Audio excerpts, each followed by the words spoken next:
Good morning students and friends. Last class में हम basic concept discuss कर रहे थे ICAI के मॉड्यूल का इंटर का। इसमें चैप्टर 1 हम पढ़ रहे हैं। इसमें हमने पेज नंबर 10 तक रीड कर लिया था। इसमें हमने नेक्स्ट टॉपिक जो स्टार्ट किया था कि जो चार्ज ऑफ इनकम टैक्स आप पढ़े थे सेक्शन 4 के अकॉर्डिंग आप चार्ज लगाया जाता है।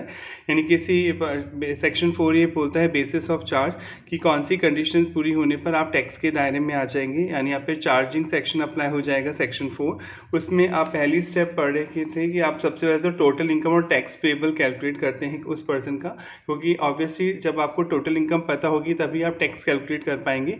तो टोटल इनकम कैलकुलेट करने के लिए आप स्टेप्स पढ़ रहे थे कि कौन कौन सी स्टेप्स को फॉलो करना होता है किसी व्यक्ति की टोटल इनकम, कुल टैक्सेबल इनकम निकालने के लिए। तो पहली स्टेप अपन ने पढ़ ली थी डिटर्मिनेशन ऑफ रेजिडेंशियल स्टेटस। ये सेकंड चैप्टर में डिटेल में आएगा। हमने केवल इतना डिस्कस किया था कि इंडिया टैक्स वालों ने कुछ रेजिडेंशियल स्टेटस की कंडीशन दे रखी हैं कि अगर वो कंडीशन आप फुलफिल कर देते हैं तो आप इंडिया में रेजिडेंट बन जाते हैं, और आप अगर निवासी हो जाते हैं, रेजिडेंट बन जाते हैं, तो फिर आपको इंडिया में टैक्स देना होता है। और अगर आप नॉन रेजिडेंट होते हैं, आप उन कंडीशंस को पूरी नहीं करते जो आप पढ़ेंगे, तो आप नॉन रेजिडेंट होते हैं और आपको फिर इंडिया में टैक्स पे नहीं करना होता। तो आपको ये पैरा पढ़ने की बिल्कुल भी ज़रूरत नहीं है, क्योंकि इसका सेकंड चैप्टर है जो हम डिटेल में डिस्कस करेंगे। तो पहली स्टेप ये होता है कि हम रेजिडेंशियल स्टेटस चेक करते हैं उस पर्सन का जिसका आप टैक्स निकालने की कोशिश कर रहे हैं। Second step classification of income under different head. हाँ, इसे समझ लेते हैं पहले, फिर आगे बढ़ेंगे। इनकम कमाने के बहुत से तरीके होते हैं। इनकम आय कमाने के बहुत से तरीके हैं। इनकम में प्रॉफिट्स कमाने के, कोई वेजिटेबल सेल करता है, कोई सैलरी में जॉब करता है, कोई डॉक्टर है, कोई CA है, कोई इंजीनियर है, एक्सेट्रा। इनकम कमाने के बहुत से तरीके हो सकते हैं, बहुत से मेथड्स हो सकते हैं जिन तरीक़ों से आप इनकम अर्न करते हैं। पर टैक्स वालों ने जो इनकम अर्न करने के तरीके हैं उन्हें ब्रॉडली 5 कैटेगरीज में डिवाइड किया है कि हेड्स बनाए हैं इनकम के। इन्हें हम आय के हेड्स बोलते हैं, शीर्षक बोलते हैं, आय के शीर्षक या हेड्स बोलते हैं। यानी इनकम कमाने के तरीकों को 5 हेड्स में डिवाइड किया है टैक्स वालों ने। और इन हेड्स में इनकम कैसे कैलकुलेट होगी उनके प्रोविज़न आपको दिए गए हैं जो आप इनके चैप्टर्स में पढ़ेंगे। यानी इनकम कमाने के तरीकों को मेजरली 5 हेड्स में डिवाइड किया गया है। इन 5 हेड्स में सबसे पहला जो हेड है आपका इनकम फ्रॉम सैलरी आता है। इनकम फ्रॉम सैलरी यानी एक तो है जॉब में आप कहीं जॉब करते हैं, उससे इनकम कमा सकते हैं, तो वो इस हेड में टैक्सेबल होगा। अभी हेड्स बनाने के पीछे लॉजिक क्या है, क्योंकि हर हेड्स में इनकम कैलकुलेट करने का तरीका अलग है। कुछ हेड्स में अलग प्रोविज़न है, कुछ हेड्स में अलग प्रोविज़न है, तो हर हेड्स के अलग अलग प्रोविज़न है जो आपको पढ़ने हैं। दूसरा, इनकम फ्रॉम हाउस प्रॉपर्टी। अगर आप अपना मकान किराए पे देते हैं, किराए से इनकम होती है हाउस प्रॉपर्टी, तो इस हेड में टैक्सेबल होगी। जॉब करते हैं तो सैलरी हेड में टैक्सेबल है। इनकम फ्रॉम हाउस प्रॉपर्टी, मकान किराए पे देते हैं, बेचना खरीदना नहीं आएगा इसमें, केवल लेट आउट करना। अगर आप अपना मकान किराए पे देते हैं और उससे इनकम रेंटल इनकम रिसीव करते हैं तो वो इस हेड में टैक्सेबल होगी। तीसरा, income from business and profession, short में लिख रहा हूँ मैं। अगर आप कोई बिज़नेस या प्रोफेशन करते हैं, किसी भी तरह का बिज़नेस करते हैं, प्रोफेशन करते हैं, तो वो इस हेड में टैक्सेबल होगा। और fourth, income from capital gain. Accounts में हम बोलते थे कैपिटल गेन को कैपिटल प्रॉफिट। अगर आप कैपिटल असेट बेचते हैं अपनी और कोई कैपिटल गेन या प्रॉफिट होता है आपको इसे असेट बेचने पे, ज्वेलरी बेचने पे, तो वो इस हेड में टैक्सेबल होता है। लैंड बिल्डिंग बेचने पे जो प्रॉफिट होगा वो यहाँ पे आएगा कैपिटल असेट। जो अकाउंट में आप कैपिटल असेट बोलते हैं वही सेम चीज़ यहाँ पे है कैपिटल गेन। तो ये चैप्टर भी आप डीप में पढ़ेंगे। और इनके अलावा जो बच गई इनकम वो 5th हेड में कवर्ड होती है, income from other sources. Others जैसे आपको इंटरेस्ट मिला या कोई लॉटरी से आपकी इनकम हुई, KBC कौन बनेगा करोड़पति में आपने पैसे जीते, एक्सेट्रा। यानी जो इनकम इन चारों हेड्स में कवर नहीं हो रही वो इस हेड में कवर मानी जाएगी, इनकम फ्रॉम अदर सोर्सेज आएंगी। यानी इनकम टैक्स वालों ने इनकम को कमाने के तरीके उन्हें 5 मेजर पार्ट्स में डिवाइड किया है। पहला है इनकम फ्रॉम सैलरी। अगर आप कहीं जॉब करते हैं, सैलरीड पर्सन है, तो जो इनकम आएगी वो इस हेड में टैक्सेबल होगी। इनकम फ्रॉम हाउस प्रॉपर्टी, अगर आप रेंटल इनकम रिसीव करते हैं तो हाउस प्रॉपर्टी हेड में आएगी। अगर आप कोई बिजनेस या प्रोफेशन करते हैं तो वो BNP हेड में टैक्सेबल होगा। कोई कैपिटल असेट बेचते हैं तो इसमें फोर्थ हेड में आएगा इनकम फ्रॉम कैपिटल गेन, और जो इन चारों हेड में नहीं आएगा वो रेजिडरी हेड है। रेस्ट जो इनकम है वो आपकी इनकम फ्रॉम अदर सोर्सेज में आएगी, जैसे इंटरेस्ट मिला, लॉटरी, डिविडेंड एक्सेट्रा, ये सब अदर सोर्सेज की इनकम मानी जाएंगी। आई होप यहाँ तक आपको समझ में आ गया होगा। अब इन पांचों हेड का जो टोटल है उस टोटल को हम बोलते हैं ग्रॉस टोटल इनकम टैक्स में, ग्रॉस टोटल इनकम। यानी इन पांचों हेड का जो टोटल होता है, salary, house property, business and profession, capital gain, other sources, इन पांचों हेड के टोटल को टैक्स में ग्रॉस टोटल इनकम बोलते हैं, जीटीआई शॉर्ट में, ग्रॉस टोटल इनकम। के लिए यहाँ तक कोई प्रॉब्लम? जो नहीं हर आदमी के पांचों हेड हो, सपोज मैं जॉब करता हूँ और मेरे को इंटरेस्ट मिलता है, तो मेरी कोई हाउस प्रॉपर्टी से इनकम नहीं है तो नहीं होगा, बीएनपी से इनकम नहीं है तो ये भी नहीं होगा, कैपिटल गेन कोई एसेट मैंने बेच नहीं होगा, यानी फिर इन दोनों हेड्स का टोटल ही क्या कहलाएगा, जीटीआई। या सपोज मैं जॉब भी करता हूँ, मेरी और कोई इनकम नहीं है, तो सैलरी हेड का टोटल ही क्या बन जाएगा, ग्रॉस टोटल इनकम। तो ये ज़रूरी नहीं कि सारे पर्सन के, हर आदमी के पांचों हेड होना ज़रूरी है, मैक्सिमम 5 हेड हो सकते हैं। उन पांचों हेडों को मिला के जो टोटल आता है उसे ग्रॉस टोटल इनकम बोलते हैं, या कोई एक ही हेड है या 2 है या 3 है, उनका टोटल मिला के भी क्या कहलाया जाएगा, ग्रॉस टोटल इनकम कहलाया जाएगा। फिर इसमें से आपको कुछ डिडक्शन मिलती हैं जो आप आगे चैप्टर में पढ़ेंगे, डिडक्शंस, कटौतियाँ मिलती हैं अंडर सेक्शन 80C से लेकर 80U तक। इन डिडक्शंस को घटाने के बाद, जैसे किसी ने LIC कराई तो आप प्रीमियम देते हैं, मेडिकल पॉलिसी ली तो आप इंश्योरेंस प्रीमियम का पेमेंट करते हैं, किसी ऑर्फनेज को, अनाथ आश्रम को आपने दान दिया एटसेट्रा, तो आप पढ़ेंगे कुछ डिडक्शन, कटौतियाँ देते हैं टैक्स वाले, तो वो इसमें से लेस हो जाएंगी, जो भी आपने जो एलिजिबल हैं, जो इस सेक्शन में कवर्ड हैं, तो वो डिडक्शन लेस होंगी जीटीआई में से। इसे लेस करने के बाद जो आएगी उसे बोला जाएगा टोटल इनकम या टैक्सेबल इनकम, और इसी इनकम पर आपको इंडिया में टैक्स देना होता है। ये आ गई नेट इनकम या टैक्सेबल इनकम या टोटल इनकम, इस पे टैक्स देना होता है। तो इनकम में 5 हेड्स हैं, income from salary, income from house property, income from business and profession, capital gain, other sources. इन पांचों हेड का टोटल, या एक हेड का, 2 हेड का, 3 हेड का, कोई कैसा भी कॉम्बिनेशन हो सकता है, जो नहीं हर आदमी के पांचों हेड हों, तो इनका जो टोटल होगा वो ग्रॉस टोटल इनकम होगा। ग्रॉस टोटल इनकम में से कुछ डिडक्शन जो आगे आप चैप्टर पढ़ेंगे, कुछ कंडीशन है कि अगर आप वो, जैसे आप LIC प्रीमियम पे करते हैं, आप मेडिकल इंश्योरेंस प्रीमियम पे करते हैं, आप ऑर्फनेज को दान देते हैं, पॉलिटिकल पार्टी को दान देते हैं, तो वो आप जो इनकम है उसमें से घटा दिया जाता है। जैसे सपोज आपकी 15 लाख इनकम है और आपने 1 लाख रुपीज़ की डोनेशन दी भारतीय जनता पार्टी को, तो ये डोनेशन लेस होगी और आपको फिर 14 लाख पे ही टैक्स देना होगा। या 1 लाख का इंश्योरेंस प्रीमियम पे किया, मेडिकल प्रीमियम, एक लिमिट है, मैं तो यहाँ अभी अजम्पशन ले रहा हूँ आपको समझाने के लिए, तो ये लिमिट है कि एक लिमिट तक वो आपको घटाया जाएगा, थोड़ी कि आप पूरे 15 लाख ही दान कर देंगे तो पूरी छूट मिल जाएगी। एक लिमिट है हर सेक्शन में, उतनी लिमिट तक अगर आप डोनेशन देते हैं, आप प्रीमियम पे करते हैं, या कुछ कंडीशन टैक्स वालों की पूरी करते हैं, तो उन डिडक्शंस को, कटौतियों को घटा के जो नेट इनकम आती है, जिसे आप टोटल इनकम या टैक्सेबल इनकम बोलते हैं, उसी पर आपको टैक्स देना होता है। तो ये पांचों हेड क्लियर। इनका एक चैप्टर भी आएगा, अलग अलग चैप्टर ही है, ये तो नाम है केवल। सैलरी में कब आएगी कोई इनकम, जब आप कहीं पे जॉब करते हैं, आप नौकर हैं, जहाँ मास्टर और सर्वेंट का रिलेशन होगा वहाँ सैलरी मिलेगी आपको। हाउस प्रॉपर्टी, अगर आप रेंट रिसीव करते हैं किसी भी प्रॉपर्टी से, शॉप से, मकान से, वो इसमें कवर्ड होगा। आप बिजनेस प्रोफेशन करते हैं वो इसमें कवर्ड होगा। कोई कैपिटल असेट बेचते हैं तो इनकम फ्रॉम कैपिटल गेन में आएगा, और जो इन चारों हेड में नहीं आएगी इनकम, वो अदर सोर्सेज में कवर्ड होगी। अब बिजनेस एंड प्रोफेशन तो आप समझते हैं, फिर भी अपन रिवाइज कर लेते हैं। बिजनेस एंड प्रोफेशन में क्या फ़र्क होता है? बिजनेस तो कोई भी कर सकता है, चाहे लिटरेट पर्सन हो चाहे इलिटरेट पर्सन हो, पढ़ा लिखा हो चाहे अनपढ़ हो, चाहे वो उसके पास कोई डिग्री हो या ना हो, इससे कोई मतलब नहीं। बिजनेस तो कोई भी कर सकता है, पर प्रोफेशन के लिए आपके पास एक डिग्री होनी चाहिए सबसे पहले तो, प्लस नॉलेज होनी चाहिए। डिग्री मस्ट है, सबसे पहली कंडीशन डिग्री। जैसे आप चार्टेड अकाउंटेंट हैं तो आप एक प्रोफेशनल पर्सन कहलाएंगे, और अगर मान लीजिए आपने CA का एग्ज़ाम पास नहीं किया, और भले ही आपको CA के काम सारा नॉलेज है, आपको सब पता है कि CA का काम कैसे किया जाता है, रिटर्न कैसे भरनी है, ऑडिट कैसे करनी है, एटसेट्रा, पर आपको प्रोफेशनल पर्सन नहीं बोला जाएगा क्योंकि आपके पास कोई रिकॉग्नाइज डिग्री नहीं है। स्किल है पर डिग्री, सबसे पहली कंडीशन है कोई डिग्री होनी चाहिए प्रोफेशनल, जिसे प्रोफेशनल रिकॉग्नाइज किया जाता हो उस कंट्री में, जैसे MBBS की डिग्री है, डॉक्टर की, इंजीनियर, LLB एक्सेट्रा, और फिर नॉलेज होनी चाहिए। तो प्रोफेशन कोई भी नहीं कर सकता, इसके लिए आपको स्पेसिफिकली डिग्री चाहिए, प्लस आपको में उतनी क्वालिटी होनी चाहिए। और बिजनेस कोई भी कर सकता है। एक वर्ड होता है वोकेशन। वोकेशन हिंदी बोलते हैं धंधा, वोकेशन भी प्रोफेशन का ही पार्ट होता है, वोकेशन भी प्रोफेशन का ही पार्ट होता है, यानी इसमें बिजनेस प्रोफेशन वोकेशन की इनकम आपके income from business and profession head में टैक्सेबल होती है।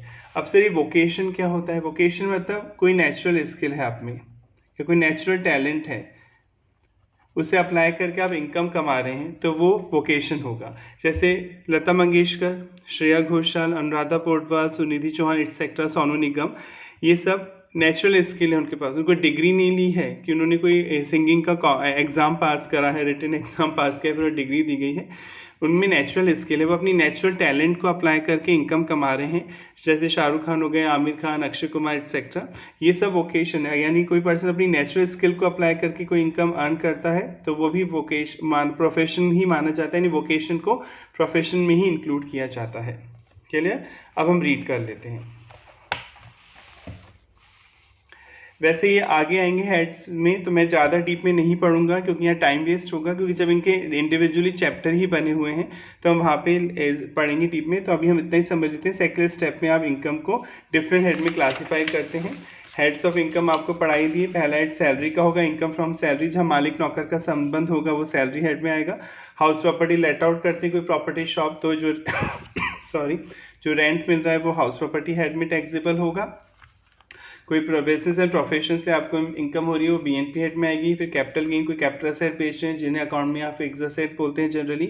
इनकम फ्रॉम अदर सोर्सेज, जो इन चारों हेड में नहीं आएगी वो अदर सोर्सेज में कवर्ड होगी। तो पहली स्टेप थी रेजिडेंशियल स्टेटस। सबसे पहले आप किसी पर्सन का टैक्स निकाल रहे हो तो सबसे पहले आप रेजिडेंशियल स्टेटस देखते हैं कि वो इंडिया में रेजिडेंट है या आउटसाइड इंडिया है। अगर इंडिया में रेजिडेंट है तो टैक्स देना होगा। दूसरा, फिर आप उसकी इनकम देखते हैं कि वो कौन सी इनकम अर्न कर रहा है, कि वो सैलरी से कमा रहा है या रेंटल इनकम कमा रहा है या बिजनेस प्रोफेशन कर रहा है या कोई कैपिटल असेट बेचने में कमा रहा है या कोई अदर सोर्सेज में कोई इनकम है उसकी, जैसे केबीसी में प्राइज जीता या कोई पुरस्कार आपको मिला, गिफ्ट मिला आपको, या कोई रेंट इंटरेस्ट मिल रहा है आपको, वो सब इसमें आता है। तीसरी condition, computation of income under each head. Her head में इनकम कैलकुलेट करने के रूल अलग अलग हैं जो आप पढ़ेंगे अभी आगे में। सैलरी कैसे कैलकुलेट होगी? सैलरी में जैसे मान लीजिए मैं जॉब करता हूँ कहीं पर और मेरी सैलरी है साल भर की 20 लाख। ये मेरी सैलरी है साल भर की, 20 लाख सैलरी है 12 मंथ की। पर मेरा आने जाने में पेट्रोल का खर्चा भी होता है, ऑफिस जाता हूँ आता हूँ, तो मेरा सपोज 1 लाख का पेट्रोल का खर्चा होता है, तो क्या लेस होगा क्या? क्योंकि मेरी इनकम हुई है सर 20 लाख, पर मेरा आने जाने में, ऑफिस से घर आना, घर से ऑफिस जाने में 1 लाख का पेट्रोल भी लग गया, तो फिर मुझे 19 लाख पे तो टैक्स देना होगा? नहीं, ऐसा नहीं होगा। ये कोई एक्सपेंस नहीं माना जाएगा। वैसे तो एक्सपेंस है, खर्चा तो हुआ ही है आपका। नेट इनकम तो 19 लाख ही हुई ना, और भी खर्चे होते हैं ऐसे तो, पर मैंने एक एग्जांपल लिया है समझाने के लिए। तो ये घटेगा या नहीं घटेगा, क्वेश्चन यहाँ पे उठता है। तो ये सारे रूल हैं, हर हेड में अलग अलग रूल हैं कि भाई ये एक्सपेंस हम घटाएंगे इनकम कैलकुलेट करते हैं अगर कुछ कंडीशन आप पूरी करते हैं, और ये एक्सपेंस हम नहीं घटाएंगे, नहीं लेस किया जाएगा। तो हर हेड्स में अलग अलग रूल हैं, उन हेड्स रूल्स के अकॉर्डिंग आप इनकम कैलकुलेट करेंगे। तो थर्ड स्टेप यही हुई कि compute of income under each head, her head में आपको इनकम कैलकुलेट करनी होगी। तो पहली स्टेप थी कि आपको रेजिडेंशियल स्टेटस चेक करना होगा। दूसरी स्टेप थी आपको हेड देखना होगा कि कौन से हेड में उसकी इनकम कवर हो रही है। तीसरी स्टेप है कि आपको फिर उस हेड के रूल्स के अकॉर्डिंग उसकी इनकम को कैलकुलेट करना होगा। अब हम आगे, इन्हें डिटेल में मैं नहीं पढ़ रहा, यहाँ पे पढ़ने से कोई फ़ायदा नहीं है, ये टाइम वेस्ट होगा। आपके पूरे डिटेल में चैप्टर ही आ जाएंगे तो वहाँ इन्हें पढ़िएगा। आप यहाँ पे स्टेप्स के नाम याद रख सकते हैं।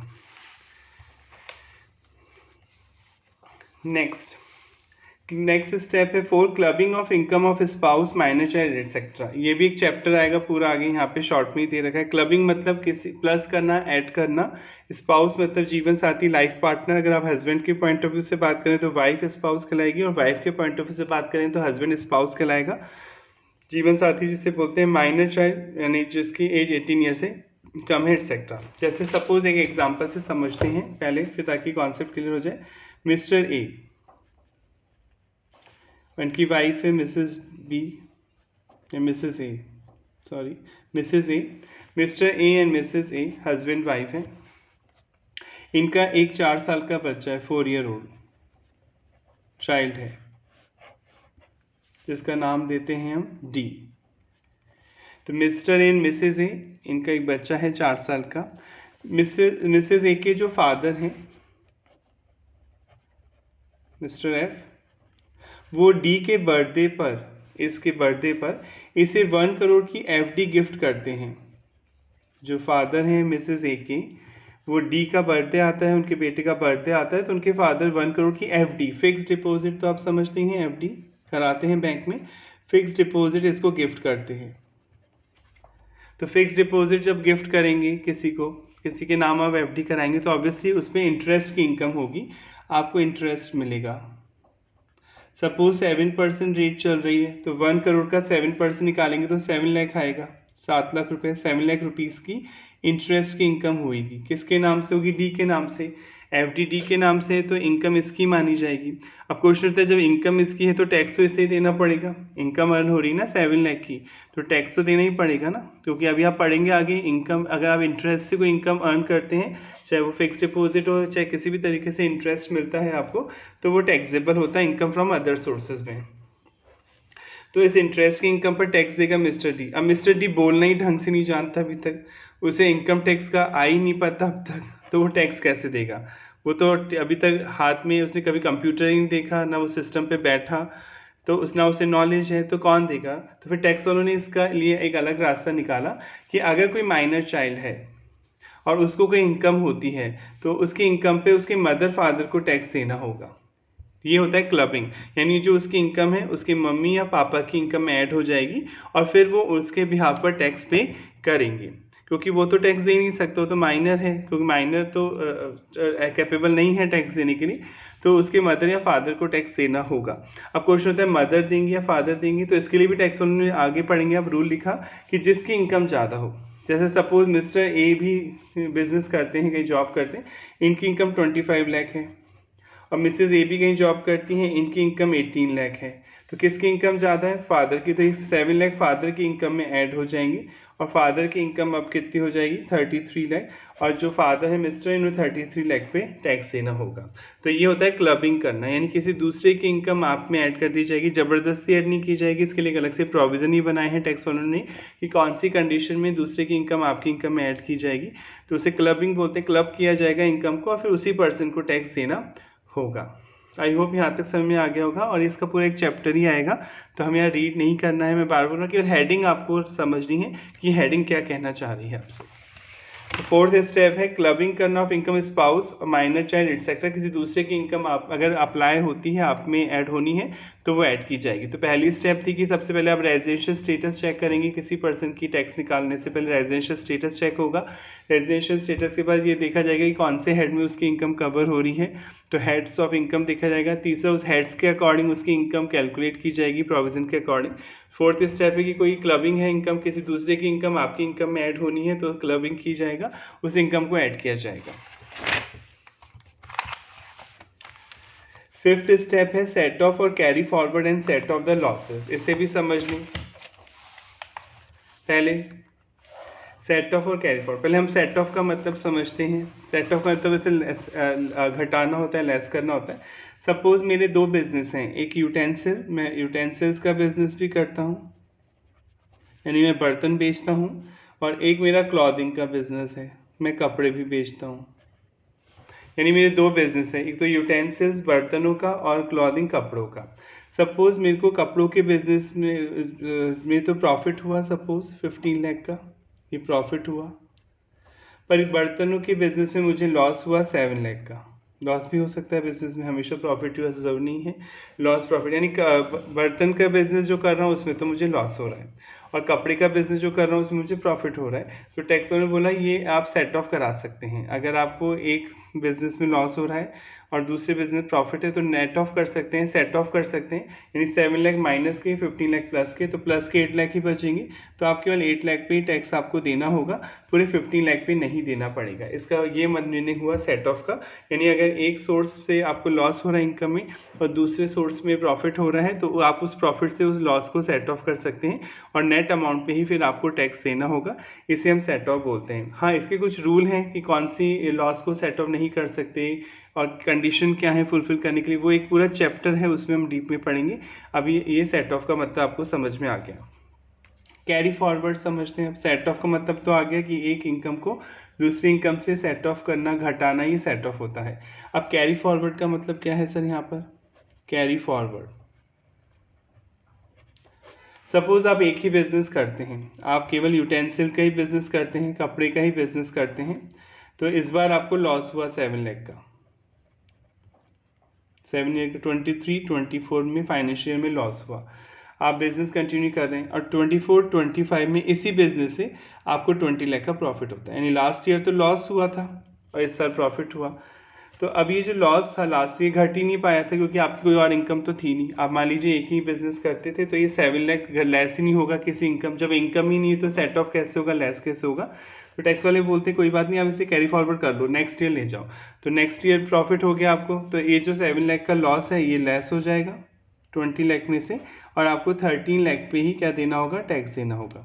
तो ये होता है कैरी फॉरवर्ड का मतलब कि अगर सेम फाइनेंशियल को क्या बोलते हैं, टैक्स में पढ़ाया था previous year, same previous year में अगर आपकी कोई इनकम नहीं है और आपका कोई लॉस रह जाता है जो सेट ऑफ नहीं हो पाता क्योंकि इनकम कम है या हुई नहीं है, तो वो लॉस नेक्स्ट ईयर जाएगा, ट्रांसफर होगा, जिसे आप कैरी फॉरवर्ड या ब्रॉड फॉरवर्ड बोलते थे, अकाउंट में नेक्स्ट पेज पे ले जाते थे, तो ये कैरी फॉरवर्ड होगा।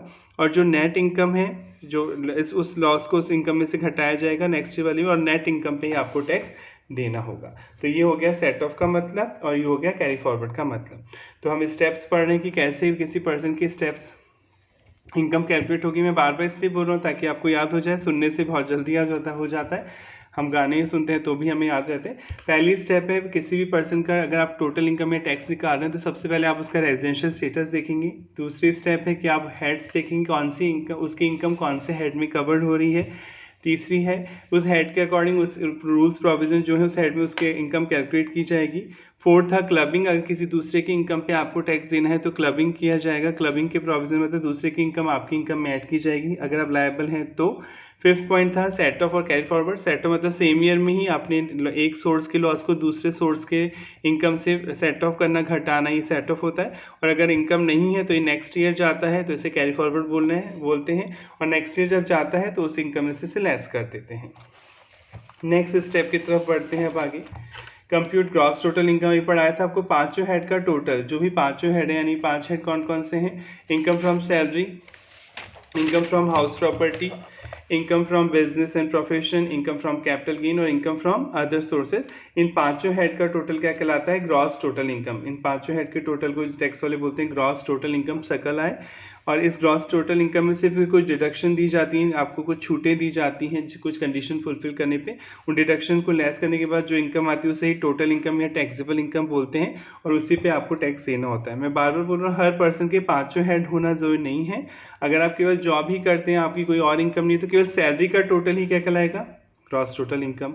और अगर आप जॉब भी करते हैं और बिजनेस भी करते हैं तो सैलरी और बिजनेस का टोटल क्या कहलाएगा, ग्रॉस टोटल इनकम। उसमें से डिडक्शन घटाने के बाद जो आएगी उसे टोटल इनकम या टैक्सेबल इनकम बोलेंगे और फिर उसी पे आपको टैक्स देना होता है। तो 6 स्टेप हो गई कि हम ग्रॉस टोटल इनकम कैलकुलेट करेंगे। पहली स्टेप थी रेजिडेंशियल स्टेटस चेक करना। दूसरी स्टेप थी आप हेड पता करना कि वो इनकम कौन से हेड में कवर्ड होगी, पांचों में से किस किस हेड में कवर्ड होगी। तीसरी स्टेप थी कि उस हेड के रूल्स के अकॉर्डिंग फिर इनकम कैलकुलेट की जाएगी। फोर्थ था क्लबिंग की, अगर किसी दूसरे की इनकम पर आप टैक्स देने के लायबल है तो इसकी इनकम आपकी इनकम में ऐड हो जाएगी, क्लब की जाएगी। फिफ्थ था सेट ऑफ या कैरी फॉरवर्ड करना, अगर कोई लॉस है एक सोर्स में तो दूसरे सोर्स वाली इनकम से वो सेट ऑफ होगा, घटाया जाएगा। अगर इनकम अवेलेबल नहीं है तो नेक्स्ट ईयर कैरी फॉरवर्ड होगा। और फिर ग्रॉस टोटल इनकम यानी पांचों हेड का टोटल किया जाएगा, इसे GTI ग्रॉस टोटल इनकम आप बोलते हैं। 7th step deduction from gross total income. फिर कुछ डिडक्शन जो आप पढ़ेंगे, एक चैप्टर आएगा इसका अलग से, रीड करने की बिल्कुल ज़रूरत नहीं है, हेडिंग से ही पढ़नी है केवल। Deduction from gross total income, जो आप कुछ डिडक्शन जैसे प्रीमियम पे किया, डोनेशन दी एक्सेट्रा, वो घटाई जाएंगी ग्रॉस टोटल इनकम में से। उसे घटाने के बाद जो इनकम आएगी उसे बोला जाएगा total income. Step 8 computation of total income. Total, और यही टोटल इनकम है जिस पे आपको टैक्स देना होता है। क्लियर, ये 8 स्टेप पूरी हो गई, यही इंपॉर्टेंट थी समझना। 8 स्टेप, पहली थी रेजिडेंशियल स्टेटस चेक करना। दूसरी स्टेप किसी की पर्सन की अगर आप इनकम कैलकुलेट कर रहे हैं तो सबसे पहली कंडीशन है उसका रेजिडेंशियल स्टेटस देखना। दूसरी स्टेप थी कि कौन से हेड से उसकी इनकम आ रही है। तीसरी स्टेप थी उस हेड के रूल्स के अकॉर्डिंग उसकी इनकम को कैलकुलेट करना। फोर्थ थी क्लबिंग प्रोविजन करना, अगर आप दूसरे की इनकम पर टैक्स देने के लिए लायबल हैं तो क्लब के प्रोविजन आप पे अप्लाई होंगे, उसकी इनकम आपकी इनकम में ऐड हो जाएगी। फिफ्थ स्टेप थी सेट ऑफ और कैरी फॉरवर्ड करना, कि अगर कोई लॉस हुआ एक सोर्स इनकम से तो दूसरी इनकम से उसे सेट ऑफ करना, और नहीं है तो नेक्स्ट ईयर कैरी फॉरवर्ड करना। फिर GTI आ जाएगी, पांचों हेड का जो टोटल होगा आपके salary plus house property plus business and profession plus capital gain plus other sources, इन पांचों हेड के टोटल को आप बोलते हैं ग्रॉस टोटल इनकम। उसमें से कुछ डिडक्शन मिलती है, नेक्स्ट स्टेप से डिडक्शन लेस होंगी 80C से 80U तक, और वो डिडक्शन घटाने के बाद जो इनकम आएगी उसे टोटल इनकम बोलेंगे। सपोज किसी पर्सन की पांचों हेड की जो टोटल है, जिसे आप क्या बोलते हैं gross total income, GTI gross total income, पांचों हेड का जो टोटल आ रहा है वो आ रहा है 12,10,186। सपोज ये आ रहा है पांचों हेड का टोटल। इसमें से आपने डिडक्शन मान लीजिए है ही नहीं, अभी कुछ डैश है, तो यही टोटल इनकम हो गई। टोटल इनकम डिडक्शन लेस करने के बाद जो इनकम आएगी वो टोटल इनकम मान लेते यही है, अभी कोई छूट नहीं मिल रही, इसको कोई डिडक्शन नहीं है। तो ये टैक्स ने बोला कि जो टोटल इनकम आई ना, इसे 10 के मल्टीपल में आप राउंड ऑफ करेंगे सेक्शन 288 के अकॉर्डिंग, यानी सेक्शन 288A जो इनकम टैक्स का है वो ये कहता है कि जो टोटल इनकम आई है आपकी, total income gross total income नहीं, जो टोटल इनकम आई है डिडक्शन घटाने के बाद इसे 10 के मल्टीपल में राउंड ऑफ किया जाएगा। 10 का मल्टीपल लास्ट में 5 या उससे ज़्यादा है तो हायर फिगर पे चला जाएगा, यानी आपकी इनकम कितनी मिल जाएगी 12,10,190, क्योंकि ये 5 रुपीज़ या उससे ज़्यादा है। सपोज़ यहाँ पे ये लिखा होता 12,10,183, तो आपकी इनकम पे कितनी मानी जाती 12,10,180, कुछ 5 रुपये से कम है तो ये हट जाएगा और ये 0 हो जाएगा, यानी 10 के मल्टीपल में राउंड ऑफ होती है सेक्शन 288A के अकॉर्डिंग जो आपकी टोटल इनकम है, जिसे आप टैक्सेबल इनकम भी बोल सकते हैं, 10 के मल्टीपल में राउंड ऑफ होती है। अब आगे बढ़ते हैं इसमें। अब ये जो आगे की स्टेप्स हैं ये टैक्स लायबिलिटी हैं, ये आगे के हम चैप्टर में पढ़ेंगे। मैं अभी से अगर आपको टैक्स निकालना सिखा दूं तो आप सीख जाएंगे, कोई हार्ड नहीं है। टैक्स कैलकुलेट करना तो बहुत इजी है, सबके पास कैलकुलेटर होता है और थोड़ा सा माइंड लगाना है, टैक्स निकालना सीख जाएंगे। पर यहाँ पे आपको केवल 10% ही समझ में आएगा, क्योंकि बेसिक कॉन्सेप्ट ये आगे वाले चैप्टर्स जब पूरा पढ़ लेंगे तब टैक्स कैलकुलेट करना ज़्यादा समझ में आता है। अभी ये मगअप करना कहलाएगा, मगअप मतलब रटना हो जाएगा, तो आप ये स्टेप्स अभी ना पढ़ें। ये वाली स्टेप्स अगर मैं पढ़ा सकता हूँ, ऐसा नहीं है कि मैं नहीं पढ़ा सकता या आप नहीं पढ़ सकते, पर अभी अगर मैं पढ़ाऊँगा तो आप बहुत टफ है आपको समझाना कि सरचार्ज क्यों लग रहा है या ऑल्टरनेट मिनिमम टैक्स क्या होता है। यहाँ तक तो ईजी था समझना, पर ये सारे चैप्टर हैं आगे बड़े बड़े, तो जब हम पूरा टैक्स पढ़ लेंगे, जब पांचों हेड आप पढ़ लेंगे उसके बाद टैक्स तो वैसे भी निकालना पड़ेगा, वहाँ ये टॉपिक दोबारा आएंगे और दोबारा आपको डीप में पढ़ना होगा, तो हम यहाँ टाइम वेस्ट नहीं करेंगे, हम सीधे वही टॉपिक पढ़ेंगे जो रिलेवेंट होगा अभी के लिए। तो ये 2 पेज हम नहीं पढ़ेंगे यहाँ पर।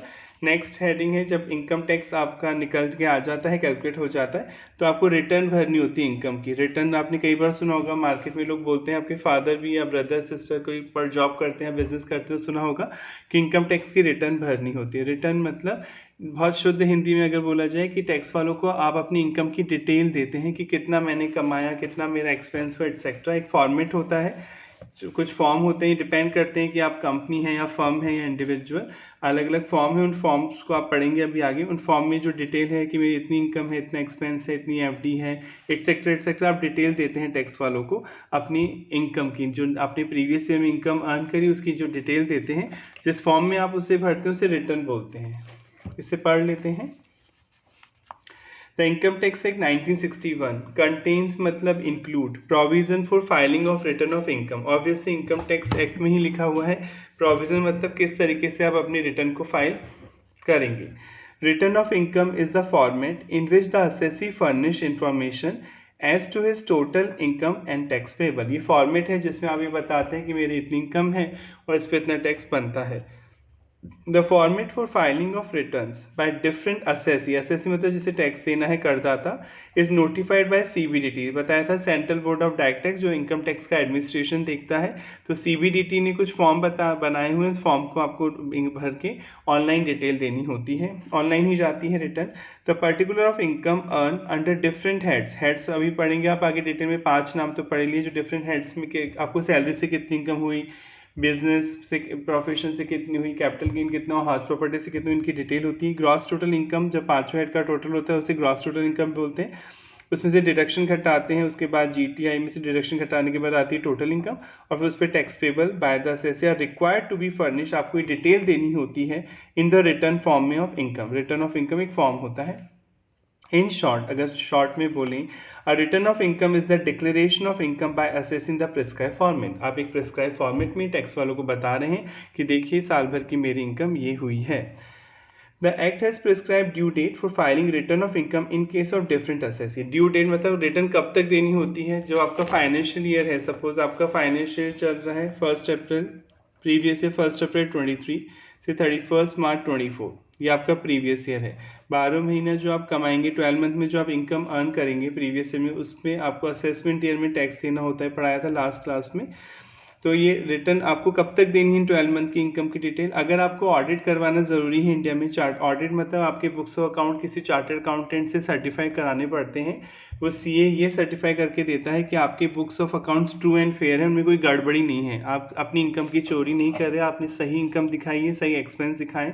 तो जो चार्टर्ड अकाउंटेंट है वो सर्टिफाई करके देता है आपके बुक्स ऑफ अकाउंट्स को, तो वो कहा जाता है वो ऑडिट करा रहे हैं आप। ऑडिट का मतलब अगर कोई आपसे पूछे सिंपल एंड शॉर्ट टर्म में तो क्या बोलेंगे, independent examination by a third person. मतलब आपने किसी सी को जॉब पे रख लिया, सपोज आपने मुझे जॉब पे रख लिया, मैं सी हूँ, आपने जॉब दे दी, आपने कहा कि सर हमारे बुक्स अकाउंट चेक कर दीजिए, हमें ऑडिट करनी है। तो मैं आपकी ऑडिट नहीं कर सकता, मैं आपका एम्प्लॉय हूँ। एम्प्लॉय तो दब के ही चलेगा, उसे इंडिपेंडेंट नहीं हूँ ना। इंडिपेंडेंट चार्टर्ड अकाउंटेंट कौन होते हैं, जो अपना ऑफिस खोल के बैठते हैं, जो आपकी कंपनी में जॉब नहीं करते, आपकी वो इंडिपेंडेंट बेसिस पे काम करते हैं। तो वो लोग ये ऑडिट करके आपके अकाउंट को सर्टिफाई कर सकते हैं। तो अगर ऑडिट करवाना ज़रूरी है आपको किसी चार्टर्ड अकाउंटेंट से, तब तो आपकी रिटर्न जो आपको भरनी होगी इस साल की, वो 30 सितंबर तक आप फाइल कर सकते हैं। 6 महीने मिल जाएंगे, मार्च में ख़त्म हो, 6 महीने तक टैक्स वालों को डिटेल दे दीजिए, कभी भी कभी भी जब आपकी इच्छा हो। और अगर ऑडिट करवाना ज़रूरी नहीं है तो 31 जुलाई तक आप अपनी रिटर्न भर सकते हैं। 4 महीने मिलते हैं, अप्रैल मई जून जुलाई, 4 महीनों के अंदर अंदर आप इस साल जो भी कमाए उसकी डिटेल टैक्स वालों को दे दीजिए। अगर ऑडिट कराना ज़रूरी है तो 30 सितंबर तक आप अपनी रिटर्न भर सकते हैं। ऑडिट ज़रूरी नहीं तो 31 जुलाई तक आप अपनी रिटर्न भर सकते हैं। ऑडिट करवाना कब ज़रूरी है वैसे आगे आएगा, वहाँ हम उसको पढ़ेंगे ज़्यादा डिटेल में। यहाँ भी इतना ही समझ लें कि ड्यू डेट टैक्स वालों ने बता रखी कि ऑडिट ज़रूरी है तो इस डेट को रिटर्न भरनी होगी मैक्सिमम, और ऑडिट ज़रूरी नहीं तो ये लास्ट डेट है रिटर्न भरने की।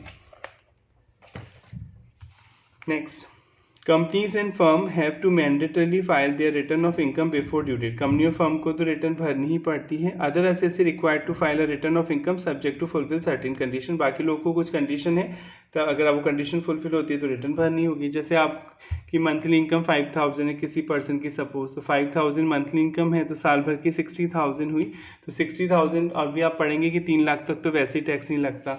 अब किसी पर्सन की इनकम एक महीने की सपोज 5000 है, तो 12 मंथ की हो गई 60,000, 3 लाख तक तो वैसे इंडिया में टैक्स नहीं लगता। अभी आप आगे पढ़ेंगे एग्जाम्प्ट है, तो फिर उसे रिटर्न भरने की भी ज़रूरत नहीं है, ऑप्शनल है, कंपलसरी नहीं है, क्योंकि उसकी इनकम ही कम है उस लिमिट से जो टैक्स उन्होंने माफ़ कर रखी, 3 लाख तक टैक्स नहीं देना, तो उससे तो कम है ना। एग्जेम्पशन लिमिट मतलब जितनी एग्जाम कर रखी, माफ़ कर रखी, उससे कम है आपकी इनकम, तो ऑप्शनल है। बार बार बोल रहा हूँ ऑप्शनल है, मतलब कंपलसरी नहीं है। इच्छा है तो आप रिटर्न भर सकते हैं, इच्छा है तो नहीं भरिए, कोई पेनल्टी फाइन आप पे नहीं लगेगा। पर जिन लोगों की इनकम एक लिमिट से ज़्यादा है उन्हें तो रिटर्न भरनी पड़ेगी, अदरवाइज पैनल प्रोविज़न जो पेनल्टी फाइन उनको देने होंगे अगर वो ऐसी गलती करते हैं, रिटर्न नहीं भरते हैं तो। अब यहाँ तक तो क्लियर हो गया होगा, कोई डाउट है तो पूछ सकते हैं। इजी है सब, बहुत बेसिक। अगर आप समझें यहाँ तक जो अपन ने पढ़ा, उसमें हमने पढ़ा कि किसी पर्सन की टैक्स निकालने के लिए सबसे पहले आप उसका रेजिडेंशियल स्टेटस चेक करेंगे।